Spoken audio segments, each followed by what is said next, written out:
Mon père a acheté une maison à mon frère, mais celui-ci l'a rapidement vendue pour financer son train de vie luxueux. Puis, ils ont débarqué chez moi en exigeant d'en devenir propriétaire. Quand j'ai refusé, ils ont tenté de s'introduire par effraction, alors j'ai appelé. Je m'appelle Norma G. Davis, j'ai 32 ans. Et le jour où mon père m'a dit de céder ma maison à mon frère aîné a été le jour où j'ai finalement compris que certaines familles ne demandent pas d'aide. Elles arrivent avec un plan pour prendre. J'ai acheté ma première maison l'année dernière. Ce n'était pas un manoir, pas le genre d'endroit que les gens photographient pour les magazines ou dont ils se vantent lors des dîners, mais elle était à moi. Une petite maison confortable de 3 chambres dans un quartier calme où les gens se saluaient depuis leurs allées et où les érables devenaient dorés en octobre. La cuisine avait besoin de nouvelles poignées de placards. La salle de bain des invités avait un carrelage affreux. La clôture du jardin penchait un peu après de fortes pluies, mais chaque recoin de cette maison portait le son de mon propre travail. J'avais économisé pendant des années. J'ai renoncé aux vacances, j'ai conduit la même vieille voiture jusqu'à ce que le chauffage sonne comme s'il crachait du gravier, j'ai préparé des déjeuners pendant que mes collègues commandaient à emporter, et j'ai regardé mes économies grimper, centime par centime. Je n'avais pas de mari qui payait la moitié de l'hypothèque. Je n'avais pas de parents qui glissaient des chèques sur mon compte. J'ai constitué cet acompte avec des heures supplémentaires, de la discipline et le genre d'entêtement que l'on développe lorsque personne n'attend grand-chose de vous. Mon frère aîné, Everett, n'a jamais eu à se développer de cette manière. Everett avait 35 ans, charmant quand il avait besoin de quelque chose, impuissant quand la responsabilité frappait à sa porte, et d'une manière ou d'une autre toujours la victime des problèmes qu'il créait lui-même. Nos parents l'avaient favorisé d'aussi loin que je me souvienne. Quand nous étions enfants, les erreurs d'Everett étaient des crises de croissance. Les miennes étaient des défauts de caractère. Everett oubliait les anniversaires, empruntait de l'argent, gâchait des opportunités, et pourtant mon père le regardait toujours comme si le monde avait été injuste avec son garçon. Il y a 5 ans, papa a acheté une maison à Everett. Pas aidé avec un acompte. Il lui a acheté une maison. Une belle maison de 3 chambres dans un meilleur quartier que le mien avec des arbres matures, des sols rénovés et une cuisine qu'Everett a un jour qualifiée de trop banlieusarde. En acceptant les clés, papa a dit qu'Everett avait besoin d'un nouveau départ. Maman a pleuré en disant à quel point elle était fière. Je me tenais là, à la pendaison de crémaillère, avec un bouquet de l'épicerie dans les mains, essayant de ne pas penser au fait que personne ne m'avait jamais rien donné d'autre que des conseils. En moins d'1 an, Everett l'a vendu. Il a dilapidé l'argent dans des entreprises qui étaient en réalité des systèmes pyramidaux avec un meilleur vocabulaire, des montres tape à accent grave-l'œil, des week-ends et des meubles trop chers pour quelqu'un qui ne pouvait pas garder un emploi plus d'une saison. Quand l'argent s'est tari, il a emménagé dans la maison d'amis de nos parents et a commencé à appeler cela temporaire. C'était il y a 4 ans. Alors, quand papa a appelé et a demandé s'il pouvait passer, je n'y ai pas beaucoup réfléchi au début. Puis il est arrivé avec Everett. Cela aurait dû m'alerter. Ils avaient tous les deux le même calme suffisant sur leur visage, comme des gens entrant dans une réunion où la décision a déjà été prise. Je les ai quand même laissés entrer. Nous nous sommes assis dans mon salon, celui que j'avais peint moi-même pendant 2 week-ends épuisants. Papa a regardé autour de lui comme s'il évaluait la superficie au lieu de rendre visite à sa fille. Après quelques minutes de conversation banale, il s'est éclairci la gorge. « Norma » a-t-il dit. « Ton frère a traversé une période très difficile dernièrement. » Everett s'est penché en arrière, les bras croisés, l'air de s'ennuyer. Papa a continué, « Ta mère et moi avons réfléchi. Tu devrais donner ta maison à Everett. » J'ai ri, pas poliment, pas nerveusement. J'ai ri aux éclats parce que pendant une seconde, mon cerveau a refusé de croire qu'il avait prononcé ces mots dans mon salon. « Pardon ?» L'expression de papa s'est durcie. « Ne sois pas dramatique. »« Dramatique ? Tu viens de me dire de donner ma maison. » Everett a soupiré comme si je perdais du temps. « Tu n'as pas besoin de tout cet espace, Norma. Tu es célibataire. Tu n'as pas d'enfant. J'en ai plus besoin que toi. » Je l'ai dévisagé. Tu avais une maison. Sa mâchoire s'est crispée. Papa a pointé un doigt. Surveille tonton. C'est ton frère. Tu as la responsabilité d'aider la famille. Non, ai-je dit. Vous aviez la responsabilité d'arrêter de le materner il y a des années. Everett s'est redressé. Je savais que tu serais égoïste à ce sujet. Égoïste? Ma voix s'est élevée avant que je puisse l'arrêter. J'ai acheté cette maison avec mon propre argent. On t'a offert une maison gratuite et tu l'as vendue. Le visage de papa est devenu rouge. Si tu ne fais pas ça, ne t'attends pas à voir un centime de ma part quand je serai parti. Je te rayerai de mon testament. La voilà, la vieille laisse. Pendant des années, papa avait utilisé l'héritage comme un nuage d'orage, toujours au-dessus de nos têtes, menaçant toujours d'éclater. Mais ce jour-là, quelque chose en moi a cédé net. Je me suis levé, je suis allé à mon bureau et j'ai sorti un dossier du classeur. Quand je suis revenu, je l'ai laissé tomber sur la table basse. Vas-y, ai-je dit. Rais-moi. Papa a cligné des yeux. Everett est devenu pâle. Cette maison que tu lui as donnée, ai-je dit en tapotant le dossier. Celle qu'il a vendue pour de l'argent? Elle valait plus que tout ce qui reste dans ta succession. Everett a déjà eu son héritage. Je n'ai rien eu. Pas d'acompte, pas de filet de sécurité, pas même un traitement égal. Le silence s'est installé dans la pièce, épais et laid. Everett a frappé la table de sa main. Cette maison était un cadeau. Tu ne peux pas mettre un prix sur le soutien familial. Je l'ai regardé droit dans les yeux. Apparemment, on peut mettre un prix sur le mien, et c'est exactement une maison. Papa m'a traité de gamine ingrate. Everett a marmonné que je préférerais le voir sans abri plutôt que de l'aider. Mais Everett n'était pas sans abri. Il vivait sans payer de loyer dans la maison d'amis de nos parents pendant que je payais ma propre hypothèque. Finalement, je me suis levé et j'ai ouvert la porte d'entrée. Sortez de ma maison. Papa avait l'air stupéfait. Tu ne peux pas être sérieuse. Très sérieuse. Everett est sorti en trombe le premier, sa veste de créateur se balançant derrière lui. Papa a fait une pause, attendant que je cède comme je le faisais toujours. Je ne l'ai pas fait. Il a marmonné que j'étais une déception et a suivi Everett dehors. J'ai verrouillé la porte derrière eux. Pendant un moment, la maison était de nouveau silencieuse. Ma maison, mes murs, mon nom sur l'acte de propriété. Mais quelques jours plus tard, j'allais apprendre que papa ne se contentait pas de menacer de me rayer de son testament. Il essayait de prendre la maison de toute façon. Quelques jours ont passé et j'ai essayé de me convaincre que c'était la fin. Papa avait fait sa menace. Everett avait joué l'enfant en or blessé. J'avais verrouillé la porte derrière eux et gardé ma maison. Dans une famille normale, cela aurait suffi. Mais ma famille n'avait jamais été normale chaque fois qu'elle voulait quelque chose. Le premier avertissement est venu de mon agent immobilier, Marcy, un jeudi après-midi. Norma, a-t-elle dit, prudente de la manière dont les gens parlent quand ils savent qu'ils sont sur le point de gâcher votre journée. Je viens de recevoir une demande étrange concernant votre maison. J'ai posé mon café. Quel genre de demande? Quelqu'un prétendant être votre père a demandé si le titre de propriété était uniquement à votre nom ou s'il y avait encore une sorte de propriété familiale attachée. Pendant une seconde, je n'ai pas parlé. Propriété familiale. J'avais entendu beaucoup de bêtises dans ma vie, mais cette expression m'a donné froid dans le dos. Il n'y a pas de propriété familiale, ai-je dit. Mon nom est sur l'acte, mon hypothèque, mon acompte, tout. Je m'en doutais, a dit Marcy, mais j'ai pensé que vous devriez savoir. Après avoir raccroché, j'ai marché de pièce en pièce, regardant la maison différemment. Le canapé pour lequel j'avais économisé. La table à manger que j'avais mal assemblée 2 fois avant de réussir. L'estampe encadrée dans le couloir. La tasse ébréchée dans l'évier. Toutes des choses ordinaires. Tout à moi.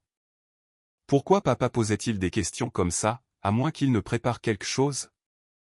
Cette nuit-là, ma caméra de sécurité a répondu. Je finissais mes courriels quand mon téléphone a vibré. Mouvement détecté. Porte d'entrée. J'ai ouvert l'application et j'ai senti mon estomac se nouer. Papa et Everett étaient sur mon porche avec un serrurier. Everett se tenait les bras croisés, arborant un sourire narquois si familier qu'il a fait se crisper ma main autour du téléphone. Papa avait l'air irrité, pas nerveux, comme s'il avait été dérangé par le fait que ma serrure existait encore. Le serrurier avait une boîte à outils ouverte à ses pieds. J'ai activé le microphone. Puis-je vous aider? Le serrurier a sursauté et a regardé autour de lui. Papa a à peine sourcillé. Norma, ne rend pas les choses difficiles. Qu'est-ce que vous vérifiez exactement? Le serrurier a regardé papa, puis la caméra. Eux, ils ont dit qu'ils étaient les propriétaires et qu'ils avaient perdu leurs clés. J'ai attrapé mes clés de voiture si vite que ma chaise a heurté le mur. Le trajet du retour a été un flou de feux rouges, de jointures blanches et d'images que je ne pouvais pas arrêter de voir. Mes affaires dans des cartons sur le trottoir. Everett dans ma cuisine. Papa disant aux voisins que tout cela n'était qu'un malentendu.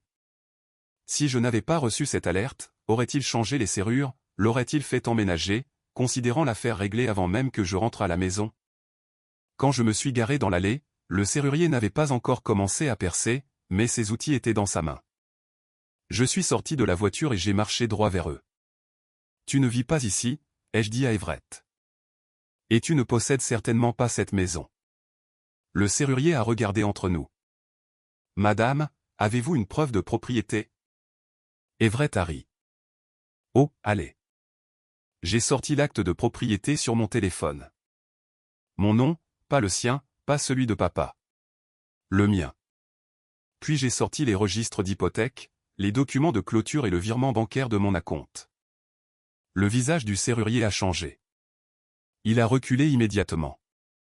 Je suis désolé. On m'a dit. On vous a dit un mensonge, ai-je dit. Le visage de papa s'est assombri. Tu n'as pas le droit de m'humilier comme ça. Je t'ai élevé. J'ai ri une fois, amèrement et vivement. En vous empêchant de commettre une fraude? Oui, un comportement de fille terrible. Everett a gémi. Papa, appelons juste les flics. Elle ne peut pas nous mettre à la porte de notre propre maison. Je l'ai dévisagé. Puis j'ai commencé à rire. Pas parce que c'était drôle, mais parce que si je ne riais pas, j'aurais pu crier assez fort pour que tout le quartier entende. Notre propre maison. Ai-je dit. Tu crois vraiment ça? Everett a haussé les épaules. Papa a dit que c'est toujours techniquement une propriété familiale. Voilà. Le mensonge dans lequel ils avaient choisi de vivre. Je me suis tourné vers papa.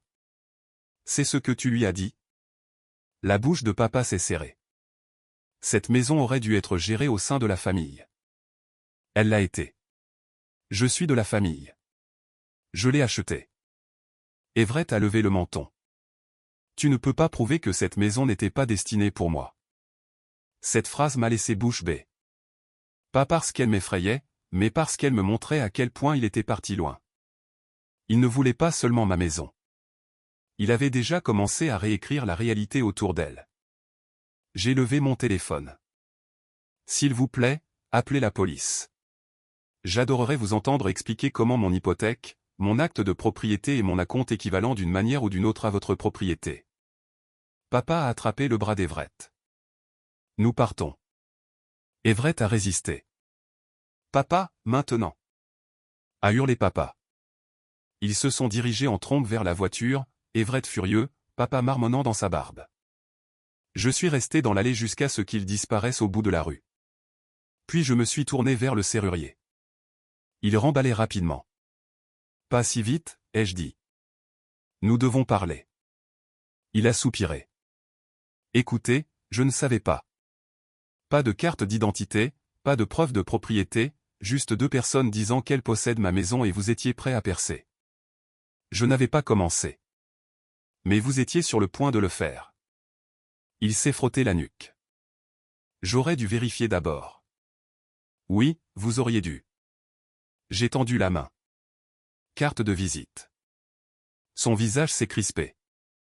Pourquoi? Parce que je veux le nom de l'entreprise qui a failli aider mon père à voler ma maison. Il a hésité, puis m'a jeté une carte dans la paume. J'ai appelé l'entreprise avant même de rentrer à l'intérieur. La femme qui a répondu était joyeuse jusqu'à ce que j'explique ce qui s'était passé. Alors sa voix est devenue prudente. Elle a promis que la direction examinerait le cas. Je lui ai dit que si un de leurs serruriers s'approchait à nouveau de ma porte sans vérifier la propriété, j'appellerais la police et mon avocat, pas le service client. Quand j'ai raccroché, ma main tremblait. Pas de peur, de rage. Papa et Everett ne m'avaient pas seulement culpabilisé. Ils ne m'avaient pas seulement menacé.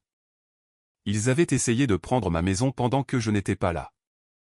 Je me tenais dans mon entrée, regardant la serrure qu'ils avaient failli changer, et j'ai finalement compris la vérité. Ce n'était plus un désaccord familial.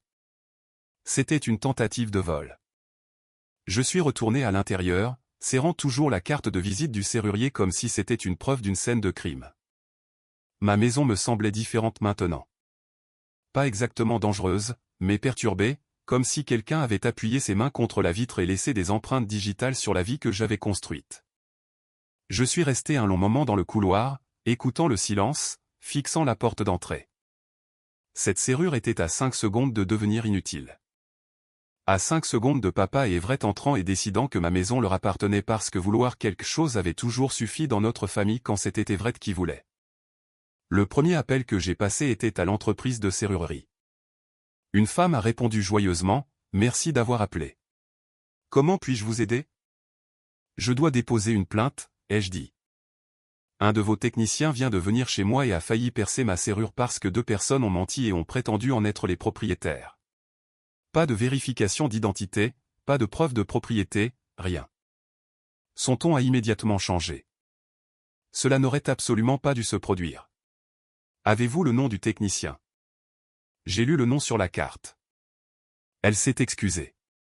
Elle a promis que la direction examinerait le cas. Elle a dit toutes les choses que les entreprises disent quand elles réalisent que le mot procès est tout proche. Bien, ai-je dit, parce que si jamais je vois un de vos employés à ma porte à nouveau sans vérifier la propriété, je n'appellerai pas le service client. J'appellerai la police et mon avocat. Après avoir raccroché, j'ai appelé mon avocat. Son nom était Daniel Reed. Et la seule raison pour laquelle je l'avais était que l'achat d'une maison m'avait appris que les papiers vous protègent mieux que la confiance. J'ai tout expliqué. La visite de papa, la demande, la menace du testament, l'appel de l'agent immobilier, le serrurier, les images de sécurité. Daniel n'a pas semblé surpris. C'était une tentative d'entrée illégale, a-t-il dit. Possiblement une tentative de fraude, selon ce qu'ils ont dit au serrurier. Vous devez déposer une plainte à la police. Mon estomac s'est noué. Ce sont toujours mon père et mon frère. Et ils ont quand même essayé d'accéder à votre domicile sans permission. Je détestais qu'il ait raison. Alors, j'ai tout rassemblé, l'acte de propriété, les documents d'hypothèque, les captures d'écran de la caméra de sécurité, la carte du serrurier. Puis, j'ai conduit au poste de police avec les mains si serrées sur le volant que mes doigts me faisaient mal. À l'accueil, un officier a levé les yeux de son ordinateur. Je dois déposer un rapport, ai-je dit. Mon père et mon frère ont essayé de faire changer les serrures de ma maison par un serrurier. Il a haussé un sourcil. Je lui ai montré les images. Ce sourcil est vite retombé. La vidéo montrait papa debout pendant que le serrurier ouvrait sa boîte à outils, Everett souriant narquoisement, moi parlant à travers la caméra, le serrurier admettant qu'ils avaient dit être les propriétaires. L'officier l'a regardé 2 fois. « Vous êtes la propriétaire légale ?» a-t-il demandé. Mon nom est le seul sur l'acte de propriété. J'ai remis les documents. Il les a étudiés, puis a hoché la tête. Nous pouvons enregistrer cela comme une tentative d'entrée illégale. Comme ils ne sont pas réellement entrés, ce n'est pas une effraction. Mais cela crée un dossier. S'ils reviennent, appelez immédiatement. Un dossier. C'était ce dont j'avais besoin. Une preuve en dehors de la version familiale des faits, parce que je savais déjà comment papa le raconterait. Norma est devenue émotive. Norma a surréagi. Norma a refusé d'aider son pauvre frère. Norma a appelé la police parce qu'elle voulait de l'attention. Mais le papier ne se souciait pas de la performance de papa. Quand je suis sorti du poste, je me sentais à la fois plus légère et plus triste. Puis mon téléphone a vibré. Papa. Je l'ai laissé aller à la messagerie vocale. Puis Everett a appelé. Je l'ai ignoré aussi. 1 minute plus tard, Everett a envoyé un texto. Tu as appelé la police pour papa. Qu'est-ce qui ne va pas chez toi? J'ai regardé le message et j'ai presque ri.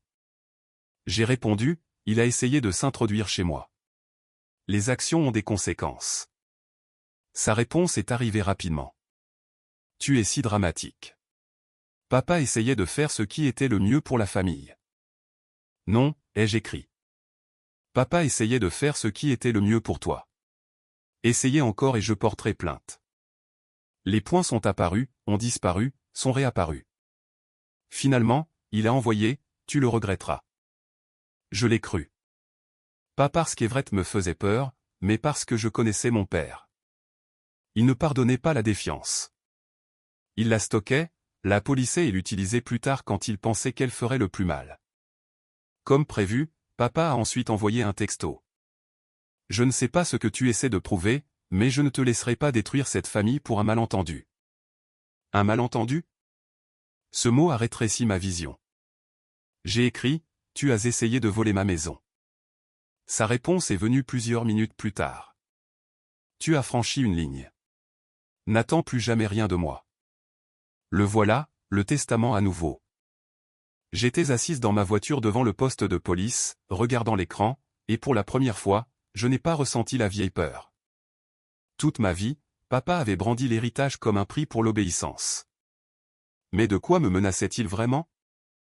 La chance d'être déçu une dernière fois. Pourtant, j'ai rappelé Daniel. Je dois parler du testament de mon père, ai-je dit. Daniel est resté silencieux un instant. A-t-il menacé de le changer? À plusieurs reprises. Documentez tout. Textos, messages vocaux, courriels. S'il fait des changements soudains sous la pression d'Everett ou en représailles liées à ce différend, cela pourrait avoir de l'importance plus tard. Mais plus important encore, ne vous engagez pas seul s'il se présente à nouveau. J'ai promis que non. Puis je suis rentré chez moi. En arrivant dans l'allée, le soleil de fin d'après-midi tombait sur le porche, chaud et innocent, comme si rien de l'aine s'y était passé. Je suis entré et j'ai verrouillé la porte derrière moi. Le son du pêne glissant dans la gâche m'a donné un petit sentiment de contrôle. Pour la première fois, j'ai regardé ma maison non seulement comme un foyer, mais comme une forteresse. Une forteresse que j'avais construite, une forteresse qu'ils avaient essayé de forcer. J'ai changé mes paramètres de sécurité cette nuit-là, j'ai sauvegardé des copies de chaque document sur le cloud, j'ai envoyé les images de la caméra à Daniel, j'ai transféré la confirmation de la plainte contre le serrurier. J'ai pris des captures d'écran des textos de papa et des menaces d'Everett. Puis, juste au moment où je commençais à respirer à nouveau, j'ai entendu une voiture dehors. Lente, trop familière. Je me suis approché de la fenêtre et j'ai regardé à travers le rideau. La voiture de papa s'est garée au bord du trottoir.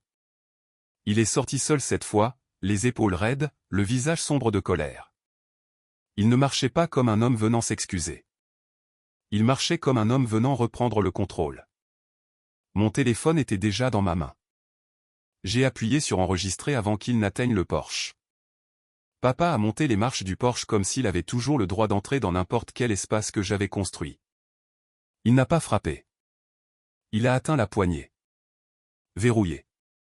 Cette petite pause, ce minuscule moment où la porte l'a refusé, m'a fait plus de bien qu'elle n'aurait probablement dû. Je l'ai ouverte avant qu'il ne puisse marteler. Son visage était déjà rouge. C'est comme ça que tu comptes jouer? J'ai gardé une main derrière la porte, le téléphone enregistrant. Jouer à quoi? Tu as appelé la police pour ton propre père. Vous avez essayé de faire changer mes serrures par un serrurier. J'essayais de régler un problème familial. Non, ai-je dit. Vous essayez de prendre ma maison. Il s'est avancé comme s'il avait l'intention d'entrer, mais je n'ai pas bougé. Pour la première fois de ma vie, mon père et moi nous tenions sur un seuil où je contrôlais qui passait. Ses yeux se sont plissés. Ne m'empêche pas de te parler. Vous pouvez parler depuis le porche. Cela l'a stupéfié.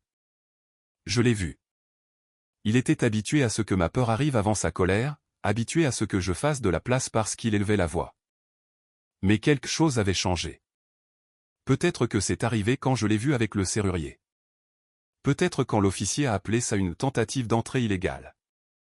Peut-être quand j'ai réalisé que mon père n'avait jamais vu mon indépendance comme une réussite, seulement comme quelque chose qu'il n'avait pas encore réussi à s'approprier. Tu ruines ta vie pour ça, a-t-il lâché. Non, papa. Je m'assure que vous ne puissiez pas ruiner la mienne. Il a ri amèrement. Tu penses qu'un rapport de police te rend puissante? Je pense que la documentation vous rend nerveux. Sa mâchoire s'est crispée. Pendant une seconde, le masque est tombé. Et je l'ai vu. Pas de la honte, de la panique. Il s'était attendu à de la culpabilité, des larmes, peut-être des supplications. Il ne s'était pas attendu à de la paperasse. Il ne s'était pas attendu à ce que je comprenne le jeu. J'ai parlé à mon avocat, ai-je dit. Ses yeux ont vacillé. Le voilà, ai-je murmuré. Il s'est vite ressaisi. À propos de quoi? La tentative d'entrée.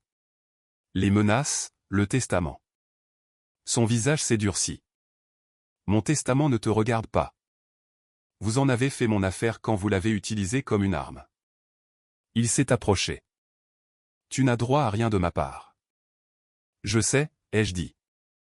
C'est la différence entre nous. Je n'ai jamais essayé de voler ce qui était à vous. Il a pointé la maison derrière moi.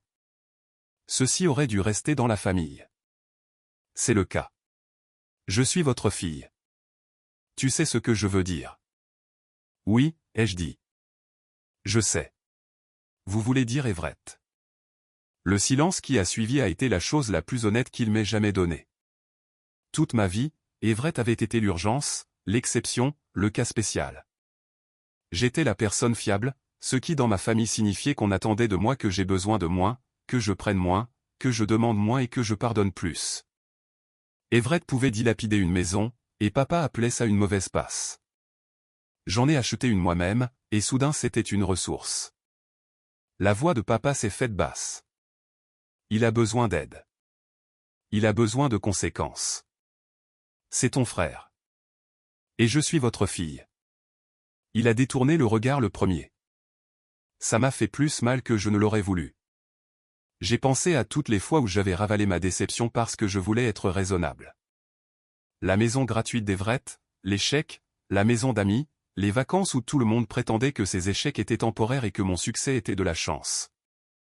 J'ai pensé à moi, peignant le salon seul, dînant sur des cartons de déménagement, pleurant la première nuit parce que j'avais enfin une porte que personne ne pouvait me fermer au nez. Maintenant, papa se tenait sur ce même porche me demandant de la céder parce qu'Everett avait une fois de plus gâché sa vie. Non, ai-je dit, et le mot a sonné comme une clé qui tourne. Le visage de papa s'est tordu. Espèce de petite gamine ingrate. Peut-être, mais je suis une gamine ingrate avec un acte de propriété, des images de sécurité, un rapport de police et un avocat. Sa bouche s'est ouverte, puis s'est refermée. Si vous essayez de changer votre testament pour me punir après ça, ai-je continué, Daniel documente déjà les menaces. Si Everett vous met la pression, nous le documenterons aussi. Si vous envoyez quelqu'un d'autre à cette maison, je porterai plainte. Si vous entrez sans permission, j'appellerai la police avant que vous n'ayez fini de franchir le seuil. Ses yeux étaient maintenant hagards. Tu penses que tu peux m'arrêter? Non, ai-je dit calmement. Je pense que je l'ai déjà fait. Ça a porté. Pour la première fois, mon père avait l'air vieux. Pas faible, pas inoffensif, juste plus petit que l'ombre qu'il avait projetée sur ma vie. Tu n'es rien sans cette famille, a-t-il dit. J'ai presque souri. J'ai construit cette maison sans cette famille. Il a tressailli comme si je l'avais giflé. Puis sa colère est revenue parce que la colère était plus facile que la vérité. Tu le regretteras. J'ai tenu la porte fermement. Je me sens déjà mieux. Il m'a regardé un long moment, respirant fort. Puis il s'est retourné et a descendu les marches. Pas d'excuses, pas de remords, juste une autorité blessée se retirant dans sa voiture. Je l'ai regardé jusqu'à ce qu'il s'éloigne. Puis j'ai fermé la porte, l'ai verrouillée, j'ai mis la chaîne, et pour la première fois de la semaine, le clic de la serrure n'a pas sonné comme la peur. Il a sonné comme la liberté. J'ai envoyé l'enregistrement à Daniel. Puis j'ai de nouveau sauvegardé chaque document, acte de propriété, hypothèque, document de clôture, image de sécurité, rapport de police, texto, plainte contre le serrurier, chaque preuve que ma vie m'appartenait. Plus tard dans la nuit, je me suis assise par terre dans mon salon avec des nouilles à emporter et un verre de vin bon marché. La maison était silencieuse, à l'exception du bourdonnement du réfrigérateur et du craquement occasionnel du vieux plancher qui se tassait dans l'obscurité. Mon téléphone est resté silencieux. Pas d'appel de papa. Pas de message d'Everett. Pas d'excuse de personne. Et d'une certaine manière, c'était suffisant. Parce que la vengeance n'était pas un discours dramatique ou de les voir souffrir. Ce n'était pas de gagner le testament ou de faire admettre à Everett qu'il avait gaspillé ce qu'on lui avait donné. La vraie vengeance, c'était d'être assise dans la maison que j'avais achetée, sachant qu'ils avaient essayé de la prendre et avaient échoué. La maison était à moi. Le testament était protégé. La peur avait disparu. Et pour la première fois de ma vie, mon père n'était pas celui qui tenait les clés.